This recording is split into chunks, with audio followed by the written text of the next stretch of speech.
diretamente, né, dos nossos estúdios da UTV, nosso querido amigo, cortando, Paulo Cremonese. Muito bem. Paulo, bom dia. Muito obrigado pela sua gentileza. Obrigado pela vinda. Até você chegar, nós fizemos o aquecimento. Já apresentamos aqui seu perfil, aqui.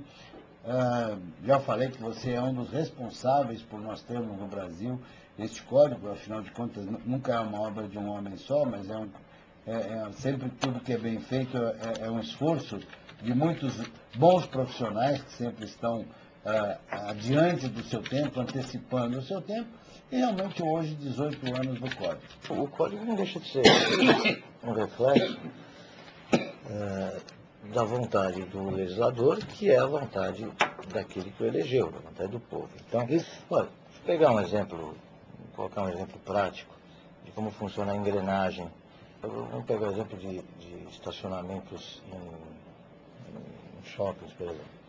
Quando os shoppings foram criados, ou seja, criados aqui no Brasil, a essência de ofertas, de anúncios, e a publicidade é uma coisa que está prevista também nesse código, era de um conjunto ou um aglomerado de estabelecimentos comerciais no mesmo local, uma diversidade de situações de lazer, e aí inclui-se gastronomia e outras coisas correlatas, a segurança e outros itens e a amplitude de vagas de estacionamento gratuito. Ofertaram isso para o consumidor até se tornou algo, abre aspas, essencial. Vêm os aplicadores da única lei que não é revogada no país, que é a lei de Gerson, falam, você é que nem eu, quer levar vantagem em tudo. Então adotaram isso como lei e alguém falou, bom, aqui eu posso ter lucro, o outro aperfeiçoou o lucro e a coisa foi aumentando, porque as empresas telefônicas fazem. Pelo texto legal você poderia punir pela primeira vez, divertir pela primeira vez, punir pela segunda vez, decretar intervenção administrativa e botar o estabelecimento em ordem de novo, naquilo que estiver errado com relação ao consumidor. Eu não sei por que vocês não fazem. Eu chamo isso de crime de prevaricação. Eu digo isso ao seu PROCON aqui de São Paulo. Para fazer uma reclamação, você recebe uma cartinha e você leva na loja. É a mesma coisa que a vítima, que é assaltada, ir na polícia fazer ocorrência, receber uma intimação e tem que levar para o bandido.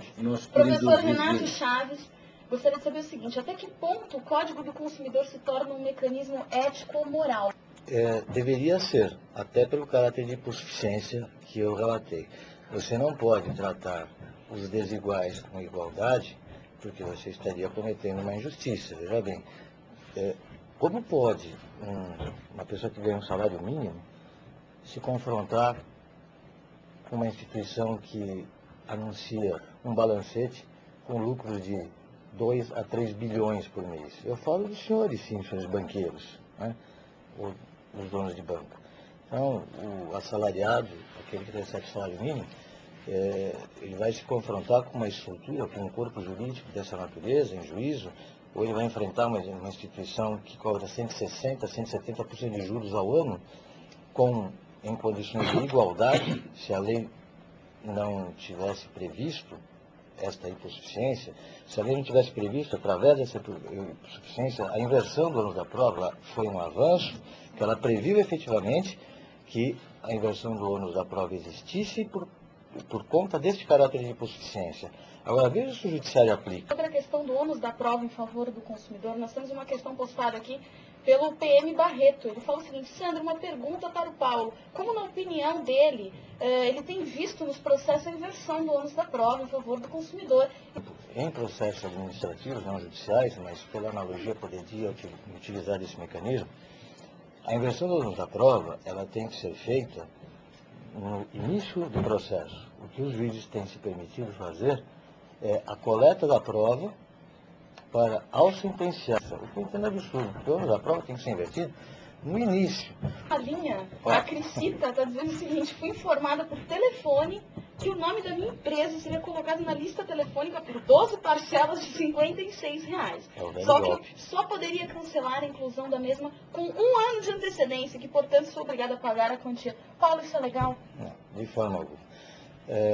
O que as empresas têm feito, põem um anúncio num site e dizem, olha, nós vamos pôr, é gratuito e tal, e ainda vai alguém lá, bem falante, etc. Ou quando não vai por telefone, diz que a inserção é gratuita, porque o site ganha alguns patrocínios, etc. Todo serviço que for oferecido gratuitamente, mesmo você não pagando, obviamente, tem que lhe assegurar as mesmas garantias que um produto pago. Entretanto, eles colocam ali. Depois de colocar no site ou numa lista impressa, né, começa a vir a cobrança e quando vai parar em juízo, eles apresentam a suposta prestação de serviço e o boleto não pago e movem a ação de cobrança. Nós temos um Código de Defesa do Consumidor e este código não abrange o relacionamento em situação de bancos. Por que os bancos acabaram não aderindo ao código? Eu vou me precipitar no fim da sua pergunta. Isso. Que é assim, primeiro que essa força publicitária que as instituições financeiras acabaram tendo de passar essa mentira para a população é muito pior por vir de quem veio.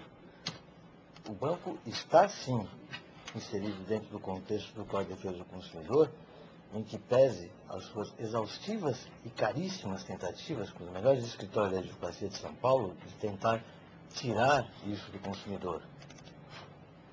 Não sei por que Banco Central é tão eficiente a ponto de produzir um Código de Defesa do Consumidor de instituições financeiras que não é lei. É um emaranhado de normas burocráticas feitas por uma almofadinha qualquer, que talvez nunca tenha saído às ruas e nunca tenha trabalhado para saber o valor que tem o seu dinheiro, que é depois usado para extorquir as outras pessoas com juros de 170% ao ano. Os bancos contrataram excelentes escritórios, foram até a última instância, o Supremo Tribunal Federal, onde não há mais recurso. Então, senhores donos de bancos, eu vou pedir permissão ao Ademar, eu não aguento tempo usar esse termo. Engulam essa. Vocês estão dentro do código, sim, senhor. Ou sim, senhores. Os bancos estão todos regidos pelas normas da Lei 8.078/90 e depois de 18 anos, a gente está falando em avanço e retrocesso, graças a Deus eu posso lhes dizer, isso foi um avanço. Efetiva de uma concorrência sadia no país. Você estimular a concorrência e você reprimir as práticas predatórias, as práticas cartelizadoras de setores, principalmente setores essenciais. Dizer que nenhuma empresa pode dominar mais do que 20% do mercado de produto ou serviço essencial. Se eu começar a fazer a lista aqui... Do que é essencial? Eu lembrei agora de um cidadão que eu vejo sempre andando ali pela Rua Mauri, Antônio Emílio de Moraes, né, que quase não tem muito cimento. É distribuído o cartel de cimento. Por isso que os imóveis, apartamentos, ainda continuam custando caro, né, Santana? O senhor fez grandes coisas pelo país, reconheço. O senhor podia o cartel de cimento. Por isso que os imóveis, apartamentos, ainda continuam custando caro, né, Santana? O senhor fez grandes coisas pelo país, reconheço. O senhor podia incentivar um pouco mais a lei de concorrência. E que o povo agora, pelo menos, teve uma satisfação que não se lembra por desânimo. O Salvatore Catiola está na cadeia. Né? Mas o povo reclamava. Se não tivesse reclamado, não tinha se iniciado um processo com relação a ele. Mas a essência do Plano Real era de uma política de incentivo à produção, era de uma política de incentivo à conquista da moeda através do trabalho e não da moeda pela moeda. Né? O que se tem hoje é uma política de contenção da inflação através da elevação da taxa de juros, que é isso daí. E a quem interessa a elevação de taxa de juros neste país? Né? A quem interessa? A quem recebe pelos juros. Quem que recebe pelos juros? Já falamos muito deles ao longo do programa. O Paulo aqui hoje, mas não tem problema não. Vocês podem continuar falando com o Paulo Cremonesi aqui na AltV, toda segunda-feira, 22 horas, no seu programa. Se alguém tiver alguma dúvida que não foi respondida, é Paulo Cremonesi com S no final, Paulo Cremonesi tudo junto, @gmail.com. Vocês podem mandar suas dúvidas. Eu tenho imenso prazer e satisfação em responder, por estar ajudando uma pessoa que vai estar na mesma situação que eu, ou seja, um consumidor sempre hipossuficiente diante do gigantismo dos aproveitadores que ainda temos no país. Sua gentileza, na Davi, verdade, os aqui. parabéns aos leitores do Código Consumidor, é dado inclusive ao Q3 pela iniciativa de ter como tema o consumidor, que hoje foi o objeto do programa.